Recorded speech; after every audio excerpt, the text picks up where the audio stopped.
জন্মদিনে কিং সিনেমার টিজার প্রকাশ যেন শাহরুখ খানের ভক্তদের দুই ঈদের খুশি একসঙ্গে দিল। আজ 2 নভেম্বর এসআরকে ফ্যানেরা যখন প্রিয় তারকাকে 60তম জন্মদিনের শুভেচ্ছা জানাতে ব্যস্ত, ঠিক তখন সামাজিক মাধ্যমে নতুন সিনেমার টিজার।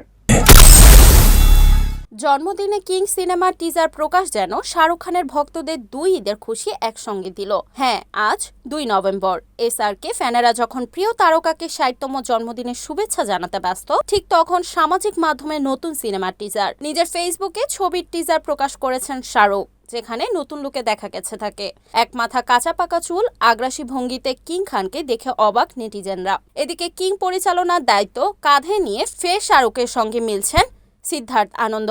এই জুটির ম্যাজিক পাঠান সিনেমায় ভালোভাবে উপভোগ করেছেন দর্শক, তাই উত্তেজনার মাত্রা স্বাভাবিকভাবেই বেশি। এদিকে দ্য আর্টিস্ট দিয়ে সিনেমায় নাম লেখালেও কিং দিয়ে বড় পর্দায় অভিষেক হতে যাচ্ছে শাহরুখ কন্যা সুহানা খানের। জানা গেছে ছবিতে শাহরুখ একজন অভিজ্ঞ খুনি চরিত্রে অভিনয় করছেন, যে তার শিষ্যকে প্রশিক্ষণ দিচ্ছে, আর সেই শিষ্যের ভূমিকায় দেখা যাবে সুহানাকে। বাবা মেয়ের যুগলবন্দি দেখতে মুখিয়ে দর্শক। শাহরুখ সুহানা ছাড়াও এই ছবিতে দেখা যেতে পারে দীপিকা পাদুকোন, অভিষেক বচ্চন, জয়দীপ আহলাওয়াত, অনিল কাপুর এবং অভয় বর্মার মতো নামকরা অভিনেতাদের।